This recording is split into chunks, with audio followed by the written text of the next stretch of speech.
One of the greatest musicians of all time, at the height of his fame, he went to India in search of spiritual evolution. To many, he was also the most wronged and underestimated of the Beatles. Today, we'll discuss the journey of the man who survived 40 stabbings and immortalized songs in music history. In this episode of The Hero's Journey, we'll present the intriguing details of the life of the ex-Beatle, George Harrison.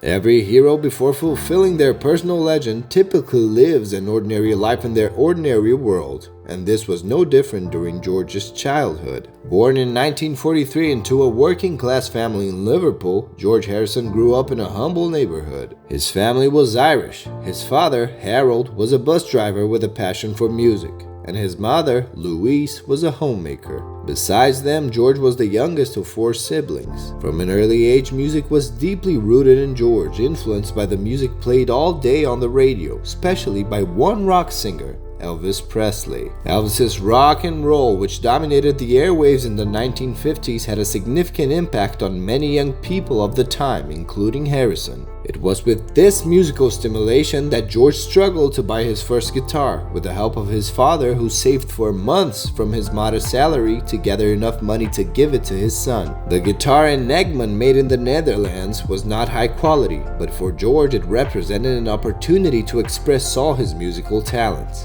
This act of support from his father was crucial, not just providing George with the means to start playing, but also encouraging his interest and passion for music from an early age. At 11, after passing an exam, George began attending the Liverpool Institute for Boys, where he met Paul McCartney, his schoolmate. Harrison and McCartney not only studied at the same place, but also lived in the same neighborhood, often taking the same bus to school. When Paul McCartney found out that George played the guitar, little George entered the second phase of his hero's journey. It's what's named the Call to Adventure, where he has the opportunity to leave behind the old ordinary life and enter a portal to the new world. Paul invited him to see the band he was part of. Hesitant, but driven by a fiery passion for music, George embraced the challenge. With his guitar in hand, he crossed the threshold of the unknown, leaving behind the safety of his ordinary world. In 1958, Paul introduced George to John Lennon, who eventually accepted him into the band Quarrymen, which would later become the Beatles.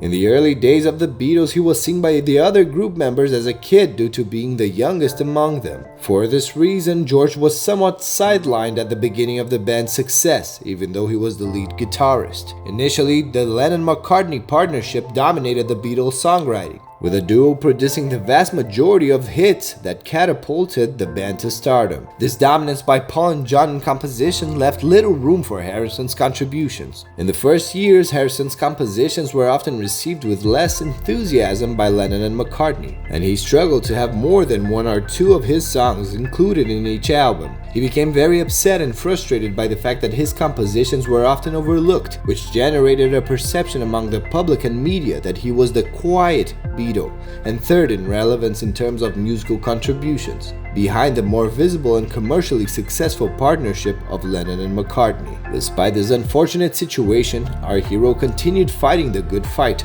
and Harrison developed his talent as a composer, culminating in the inclusion of several of his most acclaimed compositions in the later Beatles albums. For example, the songs like While My Guitar Gently Weeps, Something, and Here Comes the Sun are not just considered among the best Beatles songs, but also among the greatest songs of all time. I look at you all, see the lover that's sleeping, while my guitar gently weeps. Something and Here Comes the Sun, both from the Abbey Road album, stand out as examples of Harrison's talent, with Something being the second most covered Beatles song behind only Yesterday.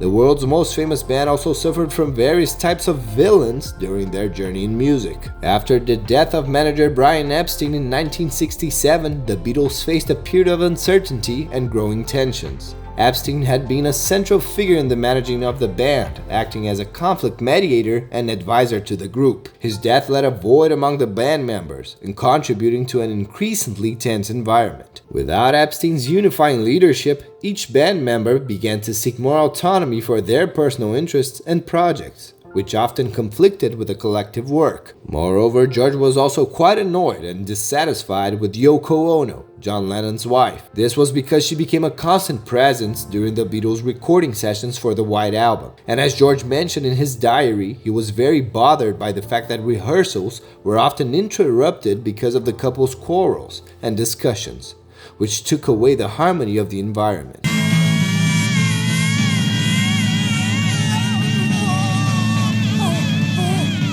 The inclusion of Ono in the sessions was seen as an intrusion into a space that had previously been reserved exclusively for the 4 band members and their recording team. However, even with all these troubled times, our hero played a key role in a crucial phase of the band. George introduced spiritual and Indian musical elements to the Beatles' music. Deeply affected by Indian philosophy and culture, Harrison became a devotee of Hinduism, a transformation that had a significant impact on his music and, by extension, on the Beatles' music. Harrison's spirituality also led the Beatles to a famous visit in India in 1968, where they studied transcendental meditation with Maharishi Mahesh Yogi. Although the band left India with mixed feelings about the Maharishi, the experience was fundamental in inspiring many of the band's successful songs. For example, in albums like Sgt. Pepper's Lonely Hearts Club Band, and most notably in the songs of the White Album and Abbey Road, Harrison's spirituality and Indian influence became more evident. George Harrison officially left the Beatles in 1970, just before the announcement of the band's dissolution to the public. I think I'll be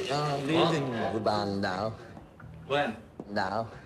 His departure marked the beginning of a brilliant solo career, where he extensively explored his musical and spiritual influences. In the hero's journey, this is known as the return of the elixir phase, where our hero shared his talents with humanity and blessed the world with his enlightened songs, the result of a life dedicated to his self-knowledge and connection with God. His first majorly successful solo album, All Things Must Pass, released in the same year, is widely considered a masterpiece, highlighted by the iconic song My Sweet Lord. I really wanna see you. Really wanna be with you. However, Harrison's life after the Beatles also had its hard battles. In December 1999, he and his wife Olivia were attacked in their home by an intruder who stabbed him several times, causing more than 40 wounds across his body and a serious lung injury. But Harrison survived the attack. The intruder, who suffered from mental health issues, believed he was on a divine mission against darkness. George Harrison passed away on November 29, 2001, at the age of 58 from lung cancer, which many believe to have been a problem caused by the attack suffered 2 years earlier. However, his legacy continues through his music.